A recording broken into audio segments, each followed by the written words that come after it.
আওয়ামী লীগ নির্বাচনে অংশ নিতে পারবে কি পারবে না এটা সময় বলে দিবে।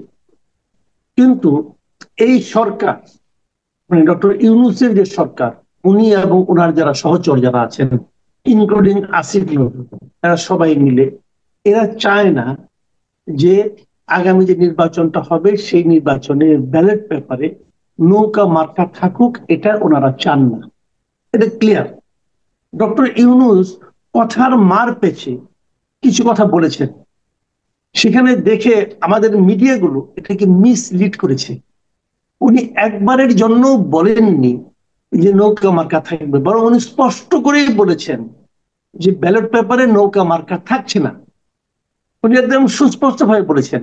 কিন্তু ইনিয়ে বিনিয়ে বলেছেন যে আমরা তো তাদেরকে নিষিদ্ধ করিনি, স্থগিত করেছি, হ্যান করেছি, ত্যান করেছি।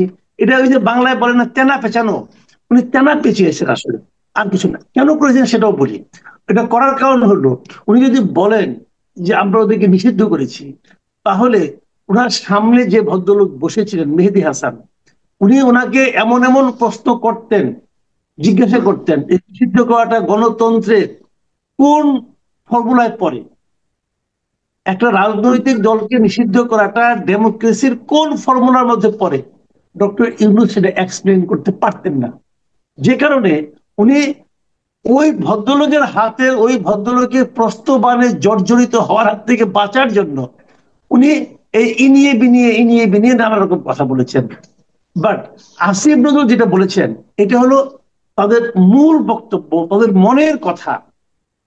ওনারা মানসিকভাবে এতটাই গণতান্ত্রিক যে একটা রাজনৈতিক দলকে নির্বাচনের বাইরে রাখার জন্য যত রকম আইন আছে, অথবা যত রকম কালো আইন আছে, সবগুলি প্রয়োগ করার জন্য তারা উদ্গ্রীব এবং মরিয়া।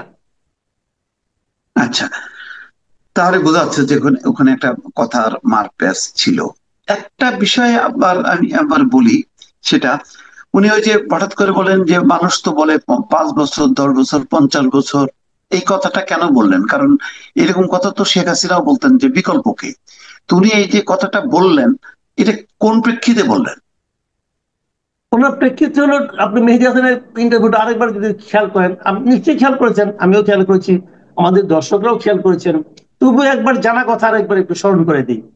প্রশ্নটা হলো, মেহেদী হাসান তাকে বলেছিলেন যে অনেক লোক, অনেক বুদ্ধিজীবী লোক, অনেক বিশিষ্ট বিশিষ্ট মানুষ যারা আছে, জনগণ যারা আছে দেশে বিদেশে, তারা তো বলতেছে যে নির্বাচনটা দ্রুত হওয়া দরকার, এবং মানে এই দ্রুত হওয়া তারা দরকার। মানে 6 মাস দিতে পারলো, আপনারা 18 মাসে দিতে হ্যাঁ, পারছেন না কেন? এই দ্রুত হওয়া নেপালের দরকার, কথা।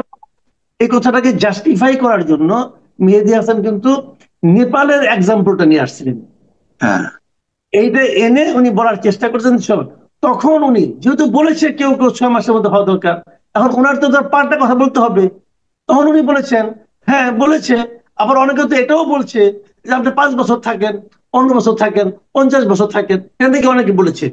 আমি, এটা হতে পারে 5 বছরের কথা। উনি একবার নামাজ পড়তে গিয়েছিলেন, ওখানে কিছু লোক হয়তো 10 জন, 15 জন, 20 জন লোক হয়তো ওনাকে বলছে আপনাকে 5 বছর চাই, কিন্তু ওনাকে 50 বছর চাই। আমি ওনাকে চ্যালেঞ্জ দিয়ে বললাম, এই দেশের কেউ বলবে না, কোন সুস্থ মানুষ বলবে না যে ওনাকে 50 বছর চাই।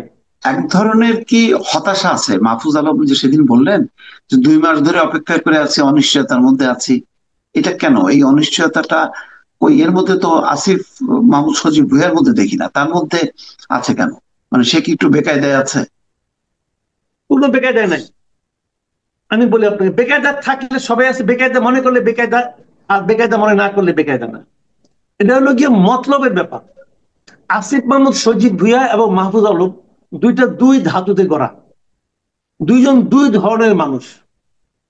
আসিফ মাহমুদ সজীব হুম। ভুঁইয়া হলো আমাদের ট্র্যাডিশনাল পলিটিশিয়ানদের একটা চূড়ান্ত ক্যারেক্টার। মানে আমাদের যে হুম। হুম। লুটপাট করার যে আমাদের যে একটা ক্যারেক্টার টাইপ আছে আমাদের পলিটিশিয়ানদের মধ্যে, তার প্রতিফলন আমরা আসিফ মাহমুদ সজীব ভুঁইয়ার মধ্যে দেখতে পাই। বয়স কম, আমরা মনে করছিলাম যে বয়স কম হলে কিন্তু লোভ টোভ কম থাকে, কিন্তু ওনাকে দেখে আমার তা মনে হয় না। ওনার ক্ষমতার লোভ আছে, ওনার দাপটের লোভ আছে, ওনার সম্পদের লোভ আছে, এমনকি ওনার হাঁসের মাংসের লোভ আছে, ওনার ওয়েস্টিনের লোভ আছে। সব লোভ, যত লোভ থাকা সম্ভব, সব লোভ একসঙ্গে পুঞ্জীভূত হয়েছে এই বাচ্চা ছেলেটার মধ্যে। এ হলো আসিফ। আর ও হলো মাহফুজ আলম হলেন যে উনি কিন্তু একটু আমার কাছে মনে হয় এই ছেলেটাকে আমি আর যাই বলি না কেন, এর অনেক কিছু আমি অপছন্দ করি, কিন্তু ওর মধ্যে একটা জিনিস আছে, সেটা হলো সে হিপোক্রেট না।